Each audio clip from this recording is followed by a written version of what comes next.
For advertisement, call 8125893028. Our Gmail maxtvtelugu@gmail.com. Max TV భక్తి ప్రేక్షకులకు నమస్కారం.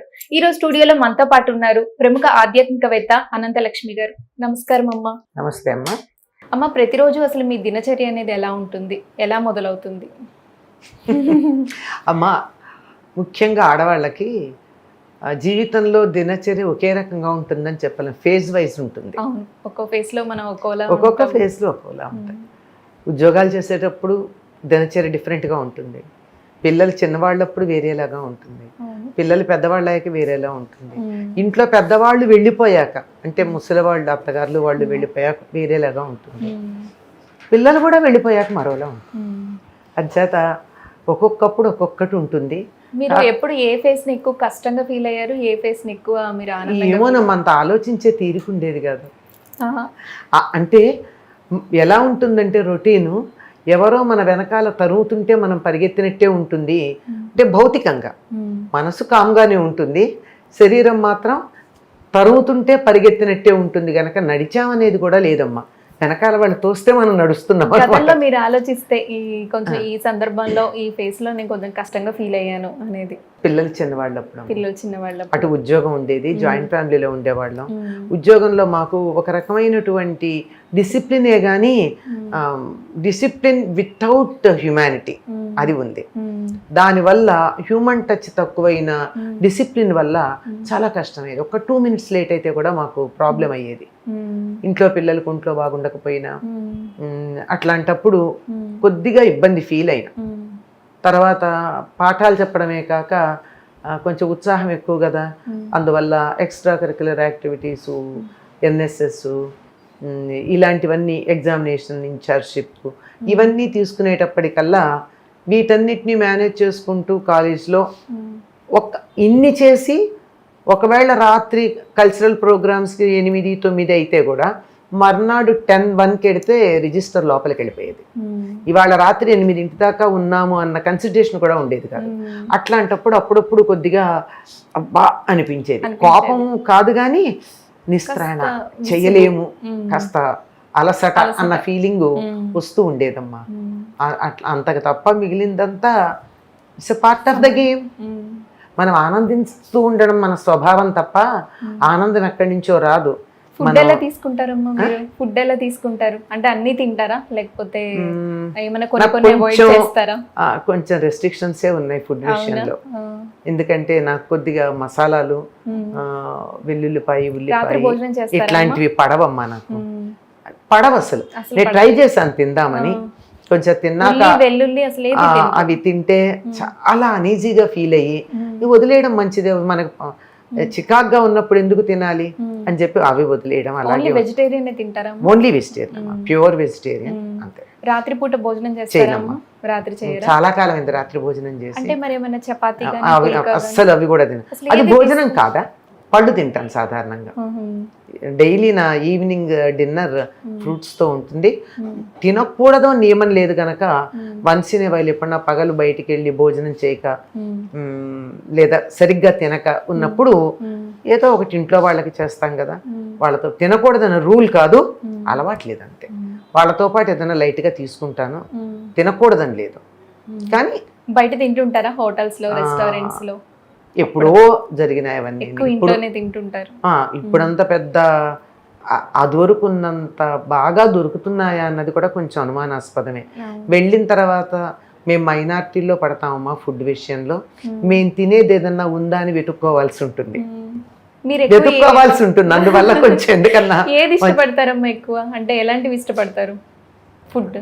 మామూలుగా అమ్మా అన్ని వంటలన్నీ కూడా ఇప్పుడు ఇంత సాఫ్ట్గా మైల్డ్గా ఉండే, ఉప్పు కారాలు ఎక్కువ లేని కూరల దగ్గర నుంచి చాలా కారంగా ఉండే పులుసు కూరలు, ఆవపెట్టిన కూరలు, ఆవకాయలు అన్నీ కూడా తింటాం. తింటాం. ఇది తినకూడదు, ఇది తినలేమని కాదు. I enjoy everything. Only thing ఇవి నాకు కొన్ని పడవు. ఈ పడని వాటిని మాత్రం పక్కకు పెడతాను. మిగిలినవన్నీ ఐ ఎంజాయ్ ఎవ్రీ మార్సెల్. ఇంకా గట్టిగా చెప్పాలని ప్రతి మెతుకు నేను ఎంజాయ్ చేస్తాను. సూపర్. ఏది తిన్నా ఎంజాయ్ చేస్తూ తింటా. ఆస్వాదించి తింటేనే మనకు కూడా ఆనందంగా అదే వంట పడుతుంది. అమ్మ యాక్టివ్ గా ఇలా మీలా హెల్దీగా ఉండాలంటే మీరు ఏం చెప్తారు మీ మాట? నేను హెల్దీ అని ఎందుకు అనుకుంటున్నారమ్మా? హెల్దీగా ఉండడానికి ప్రయత్నం చేస్తాను అంతే.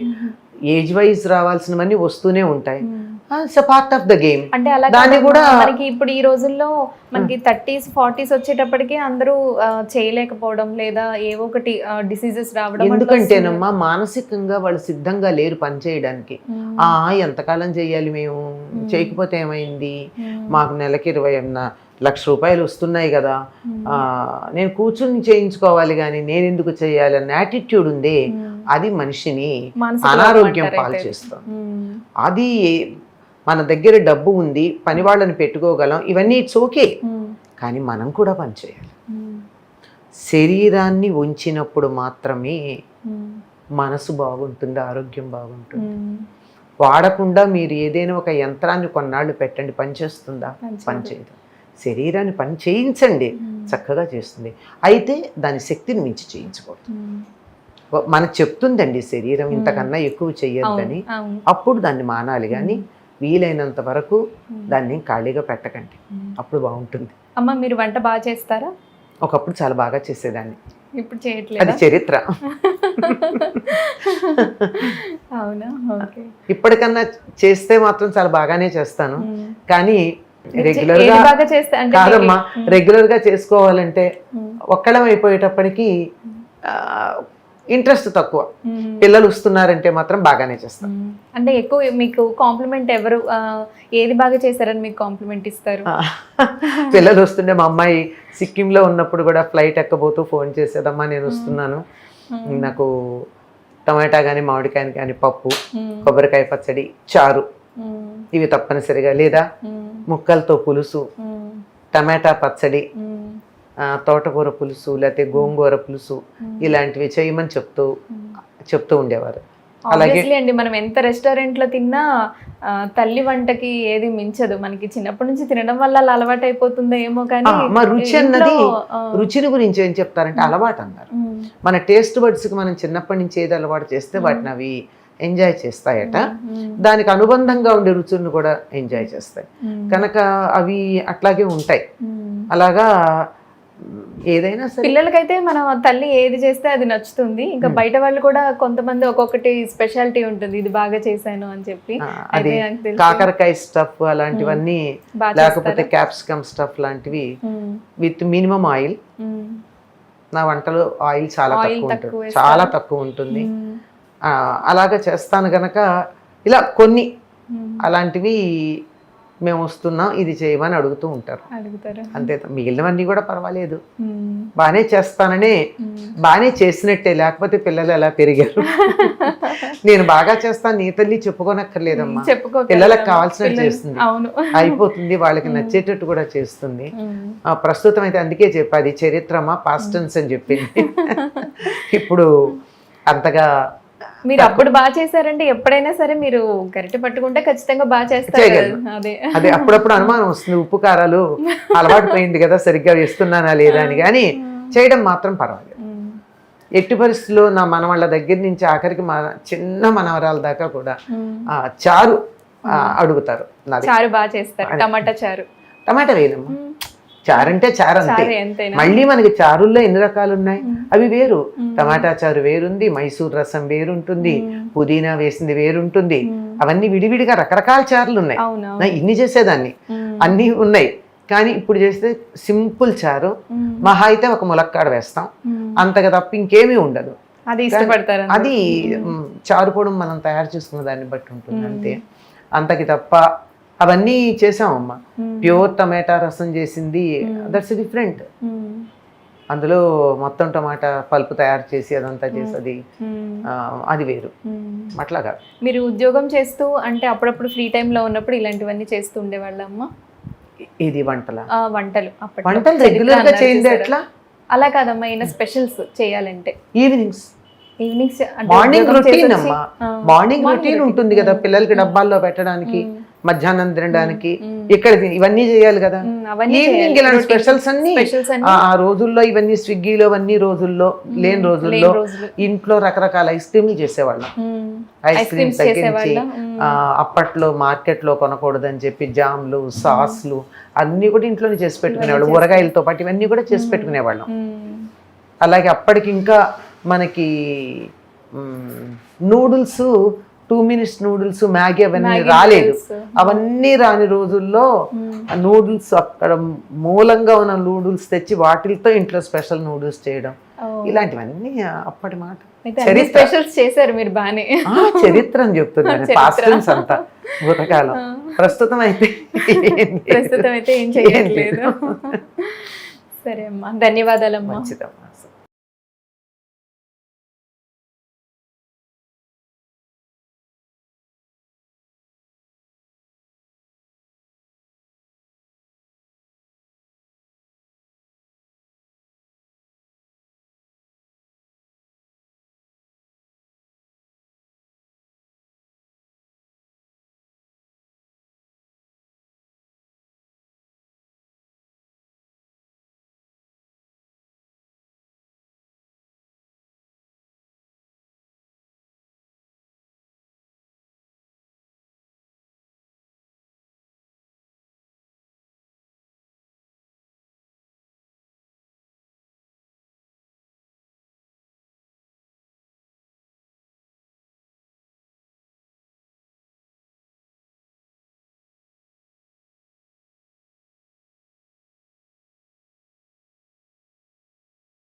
For advertisement, call 8125893028. Our Gmail maxtvtelugu@gmail.com.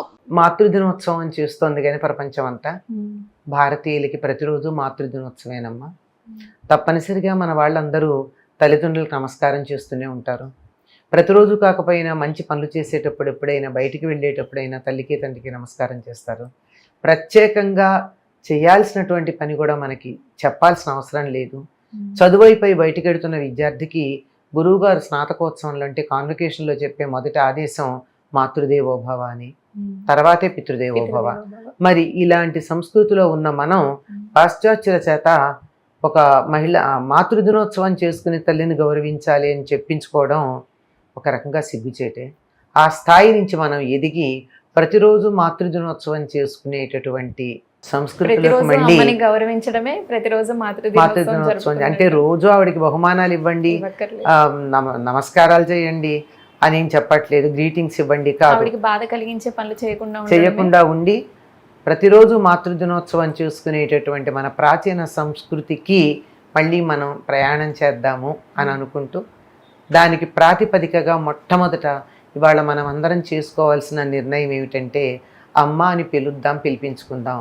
అమ్మని చంపేసే మమ్మీని దూరంగా పెడదాం. మమ్మీ అంటే అందులో మృత్యువే ఉంది, అమ్మలో అమృతం ఉంది. మమ్మీ అని పిలిచే దానిలో ఆప్యాయత లేదు. ఆప్యాయత కదా, మరణం ఉంది కదమ్మా, చచ్చిన శవం కదా మమ్మీ అంటే. మరి అమ్మని మమ్మీ చేయకుండా అమృతంతో సమానమైన అమ్మ అనే పదంతో మనం మన అమ్మని పిలిపించుకుందాం. చాలా మంది ఇష్టపట్టలేదు అమ్మాని పిలిపించుకోవడానికి. అంచేత అట్లా పిలిపించుకుందామని చెప్తూ మనం మాతృదినోత్సవం చేసుకుంటున్నాం అన్న దానికి గుర్తుగా అమ్మ అని పిలుద్దాం, పిలిపించుకుందాం. తప్పకుండా అమ్మ. ధన్యవాదాలు. నమస్తే.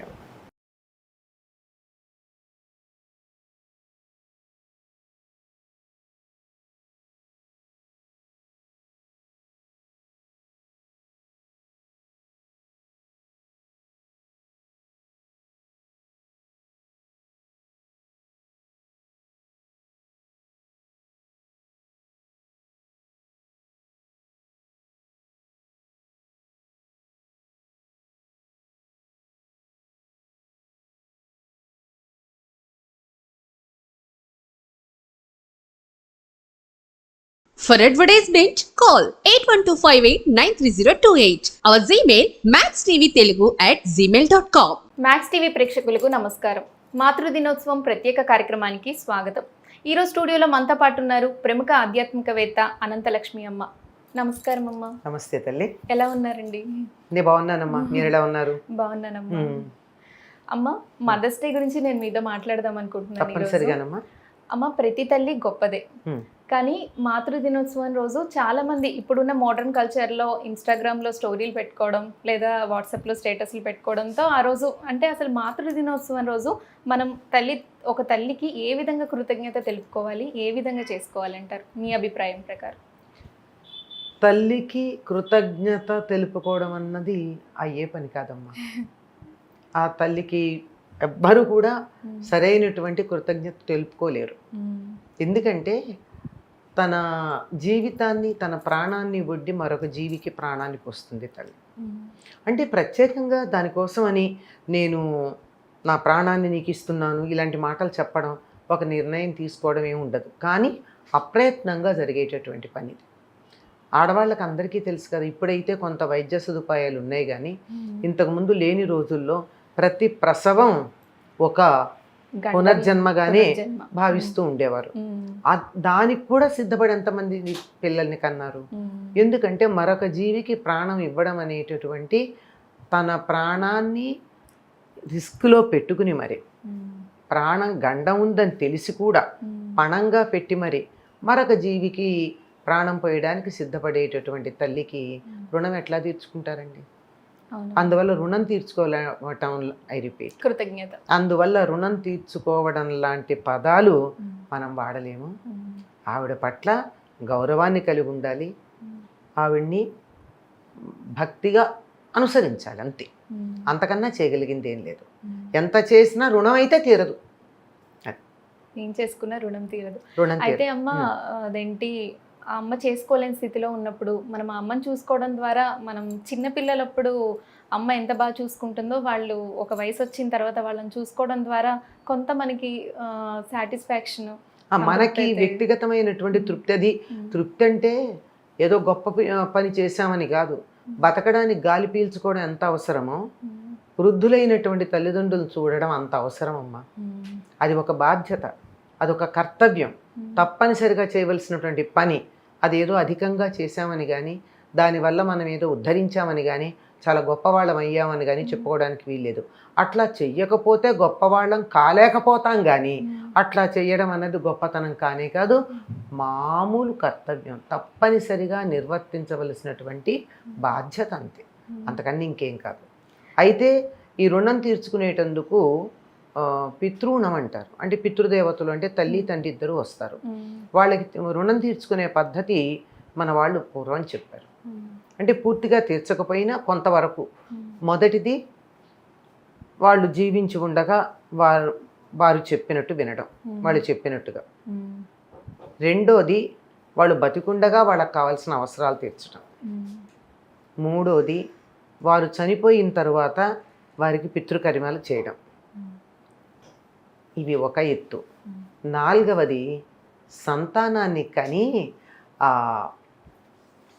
ఏదైతే ఉందో జీనియాలజీ ఒక వరుస, దాన్ని బ్రేక్ చేయకుండా, ఇప్పుడు నేను నా తల్లిదండ్రులకి చేసినప్పుడు నాకు చేయడానికి పిల్లలు ఉండాలి కదా, అందువల్ల సంతానాన్ని కనడం పితృణం తీర్చుకోవడంలో ఒక భాగం.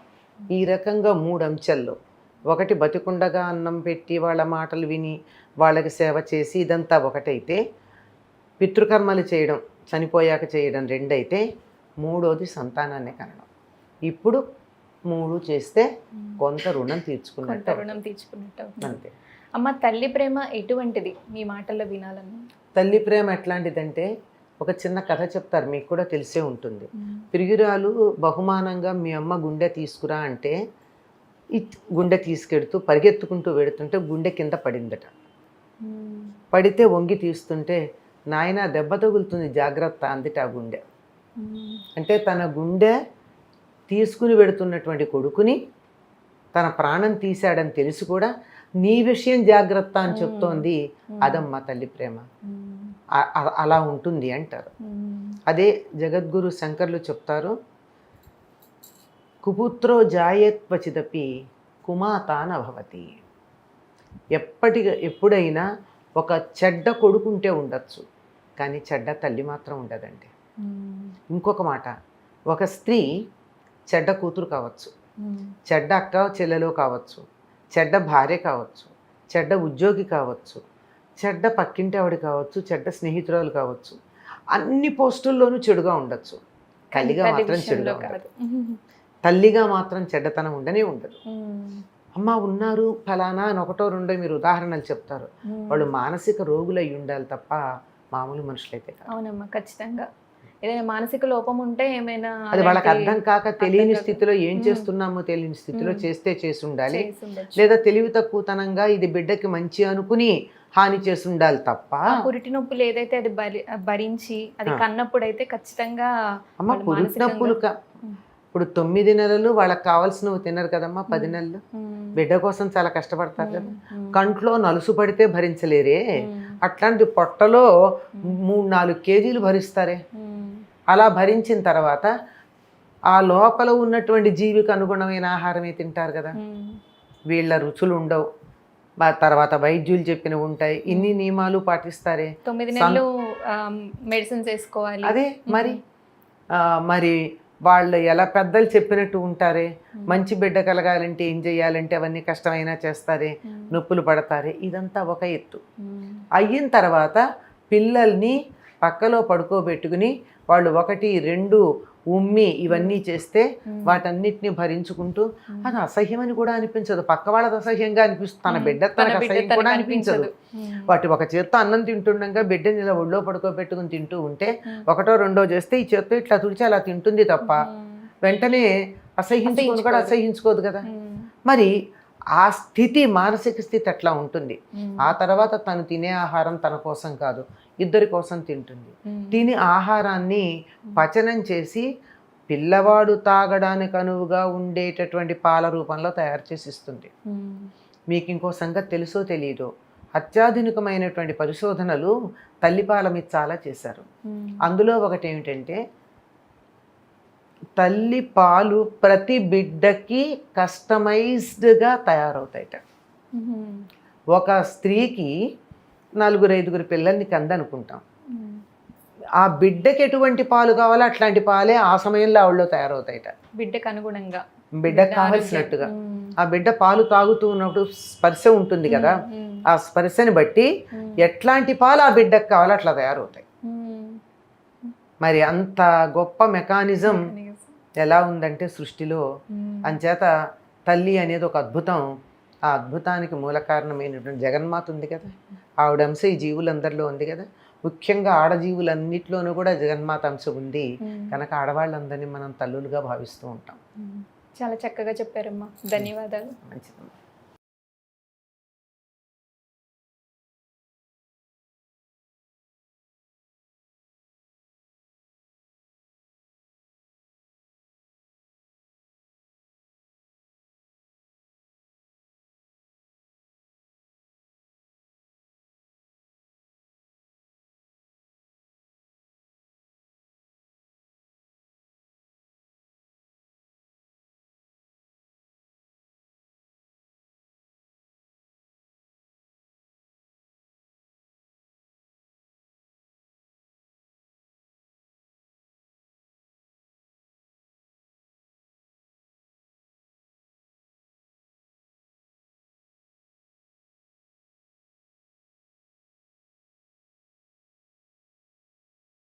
For advertisement, call 8125893028. Our Gmail maxtvtelugu@gmail.com. Max TV భక్తి ప్రేక్షకులకు నమస్కారం.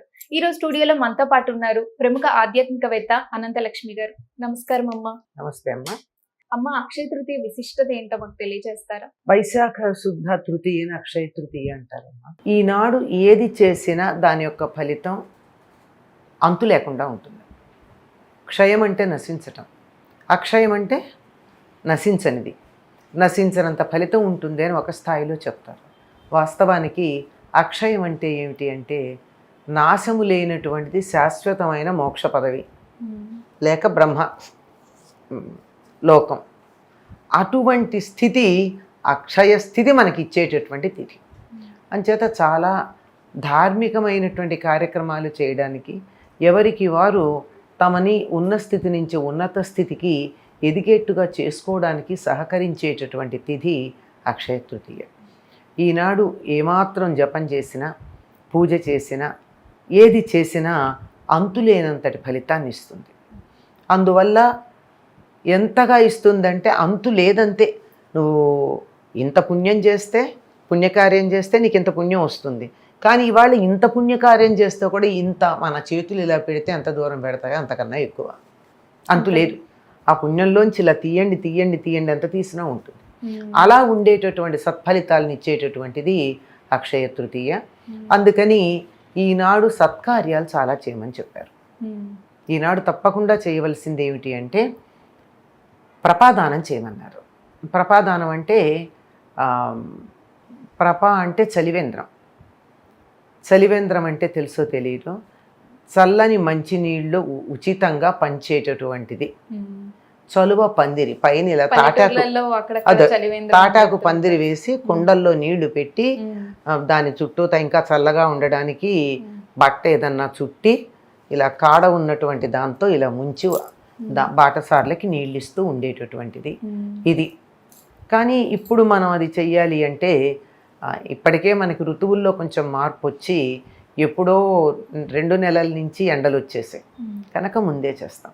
కానీ దీనికి ఇందులో ప్రపాదానంతో పాటు ఉదకుంభదానం చేయమన్నారు. ఉదకుంభదానం అంటే నీటితో నిండినటువంటి కుండని దానం చేయడం. ముందుగానే కుండని కొని 4 రోజులు నీళ్లు పోసి ఆ నీళ్లు మార్చి, ఎందుకంటే కొత్త కుండలో నీళ్లు వెంటనే తాగకూడదు, దగ్గు జలుబు చేస్తాయి. అంచేత 4 రోజులు అందులో నీళ్లు తాగరు. అది తీసేసిన తర్వాత ఇవాల్టికి అంటే అక్షయ తృతీయ నాడు దాంట్లో కొద్దిగా సుగంధభరితమైనటువంటి నీరు, యాలకుల పొడి మొదలైన వేస్తూ ఉంటారు. అటువంటి నీరు అదే మట్టి మూకుడు దాని మీద మూత పెట్టి ఒక బ్రాహ్మణుడికి దానం ఇవ్వమన్నారు. ఇది మొదటిది. అలాగే చెప్పులు, గొడుగు, తెల్లని వస్త్రాలు, విసనకర్ర, ఇంకా ఓపికంటే చందనం, ఇంకా ఓపికంటే తీపి లడ్డూలు, ఇవి దానం ఇవ్వమని చెప్పారు. వీటిల్లన్నిట్లో ఉన్న కామన్ ఫీచర్ ఏమిటి? చెప్పులు, గొడుగు, విసనకర్ర. దేనికి? వేసవి కాలంలో ఎండను తట్టుకోవడానికి. ఉదకుంభం కూడా అంతే కదా, నీటి కుండ కూడా వేసవి దాహానికి తట్టుకోవడానికి. అంటే ఈ ఋతువుల్లో ఉండేటటువంటి ఇబ్బందుల్ని గమనించి ఆ ఇబ్బందుల్ని అధిగమించటానికి అందరికీ శక్తి సామర్థ్యాలు ఉండకపోవచ్చు. ఓ బిచ్చగాడు ఉన్నాడు, చెప్పులు కొనుక్కునే పరిస్థితిలో ఉండడు, మనం దానం ఇచ్చామనుకోండి, వాడికి ఎంత సుఖం. తెల్లని నూలు వస్త్రాలు ఇవ్వాలి అంటే వేసవికాలం అట్లాంటివి కట్టుకోవాలని కదా చెప్తారు. కనుక ఇటువంటివి దానం ఇవ్వడం. ఇంకొకటి కూడా ఉంది ఇందులో ప్రత్యేకం, పెరుగన్నం పెట్టాలి, లేదా మజ్జిగ దానం ఇవ్వడం. ఇవి తప్పనిసరిగా అక్షయ తృతీయ నాడు చెయ్యాలి అని చెప్పి మనకి పెద్దలు చెప్పినటువంటి మాట. అమ్మ ఆ రోజు ఏ దేవుణ్ణి ఆరాధించాలి? త్రిలోచన గౌరీ వ్రతం అని ఒకటి చెప్తారంటే పాడ్యమి నుండి తృతీయ అంటే 3వ రోజు కదా, ఈ 3వ రోజు దాకా గౌరీదేవిని పూజించి ఆ రోజు శివపార్వతుల్ని పూజించే పద్ధతి ఉంది. లేదంటే లక్ష్మీనారాయణులనైనా పూజిస్తారు. మనకి నచ్చిన దైవాన్ని పూజించుకోవచ్చు. ఇంకోటి ఏమిటంటే గంగా స్నానం చాలా గొప్పదంటారు. మనం గంగా స్నానానికి ఎక్కడికి వెళ్ళగలం? అది కష్టమే కదా. ఇంట్లోనే గంగను తలుచుకుని స్నానం చేయొచ్చు. గంగ ఎంత దయ కలిగిన తల్లి అంటే ఎవరు నీళ్లలో చెయ్యి పెట్టి ఇలా 3 సార్లు ఇట్లా తిప్పి తలుచుకుంటే అక్కడికి తాను వచ్చి ఉంటానని వాగ్దానం చేసింది. కనుక మన నిత్యం కూడా గంగా స్నానం చేయొచ్చు. నీటిని ఇలా అనడం, చక్కగా ఆ నీటితో స్నానం చక్కగా చేయాలి. అది ఇలా కుడి చేతి వైపే తిప్పాలి, ప్రదక్షిణం అంటారు. ఇట్లా తిప్పేసి అప్పుడు గనక స్నానం చేసినట్టు ఆ నీళ్లు నీళ్లతో సమానం. గంగే గంగే గంగే అంటే చాలు, ఆవిడ వస్తుందట. అంటే సంస్కృతంలో ఏ సమయంలోనైనా సరిపోతుందమ్మా. అంటే సంస్కృతంలో సంబోధన ప్రథమ విభక్తి గంగే అని వస్తుంది. గంగా అండం కాకుండా గంగా అంటే మనం పేరు తలుచుకున్నాం, ఆవిడని పిలిచామంటే గంగే అని పిలవాలి. అని పిలిస్తే ఆవిడ వచ్చి కూర్చొని చక్కగా గంగా స్నానం చేసి లడ్డూలు చేసి, ఆ లడ్డూలు ఒక విసనకర్ర దానం ఇచ్చినందుకు ఒక వైశ్యుడికి తరువాత అంతులేనటువంటి ధనం లభించిందని తరువాతి జన్మలో. ఆ ధనం లభించిన తర్వాత కూడా అతడు దానం చేయడం మానలేదట, అలా దానం చేస్తూనే ఉన్నట్ట. ఆ తర్వాత చక్రవర్తి అయ్యాడని తర్వాత జన్మలో ఒక కథ చెప్తూ ఉంటారు. కనుక అక్షయ తృతీయ నాడు చేయవలసినటువంటిది ఇలా యథాశక్తి దానాలు చేయడం. అమ్మ, అయితే అక్షయ తృతీయ రోజు అందరూ అంటుంటారు బంగారం కొనాలి అని చెప్పి, ఇది ఎంతవరకు నిజం? బంగారం కొనాలి అంటారన్నారు, శాస్త్రంలో ఎక్కడ లేదమ్మా. శాస్త్ర గ్రంథాల్లో ఎక్కడ మీరు బంగారం కొనమని కానీ ఇవాళ బంగారం కొంటే మంచిదని కానీ ఏమీ లేదు. కానీ మనం ఒక లాజిక్ మిస్ అవుతున్నాను, ఇప్పుడు చెప్తూ ఉంటాను. అది ఏమిటది? ఇవాళ నేను బంగారం కొన్నాను అంటే, 100 రూపాయలు పెట్టి బంగారం కొన్నానంటే, బంగారం నా ఇంటికి వచ్చింది, కానీ నా దగ్గర నుంచి ఏం వెళ్ళింది? డబ్బు వెళ్ళింది, 100 రూపాయలు వెళ్ళింది. అంటే అక్షయంగా వెళ్ళిపోతూ ఉంటాయా? అక్షయంగా బంగారం వస్తూ ఉంది, అక్షయంగా డబ్బు కూడా వెళ్ళిపోతూ ఉంటుంది అన్నది కొంచెం లాజిక్ ఆలోచించండి. అంటే బంగారం అవ్వాలి ఈరోజు, బంగారం దానం ఇవ్వాలి, అది చేయాల్సిందే. ఇప్పుడు నువ్వు నాకు బంగారం ఇచ్చావు అనుకో అమ్మా, 1 గ్రామ్ బంగారం, ఈ సంవత్సరం అంతా నాకు ఎవరో ఒకళ్ళు ఇస్తూనే ఉంటారు, అంతే కదా. అంటే వేరే వాళ్ళకి మంచి జరగాలని కోరుకుంటూ ఇవ్వడం అంటే అది కూడా ఎలా? ఆ రోజు కొంటామా? ఆ రోజు ఇవాళ నేను నీకు ఇవ్వాలనుకున్నాను, నేను మార్కెట్కి వెళ్ళి కొంటే నా డబ్బులు పోయే, బంగారము పోయే. అందుకని ఏం చేయాలి? ముందే సిద్ధంగా పెట్టుకుని. ఇందాక నీటి కుండ గురించి చెప్పాం. ఆ రోజు కొనరు కదా, ముందు రోజు కొన్నారు.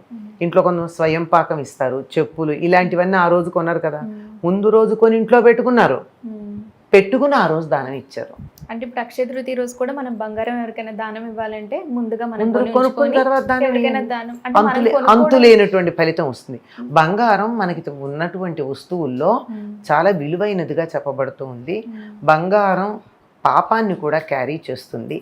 మనం బంగారం దానం ఇస్తే మన పాపాలన్నీ కూడా వెళ్ళిపోతాయి, అందువల్ల మనకి పాపరహితులు అవుతాము. ఇంత ఆలోచన.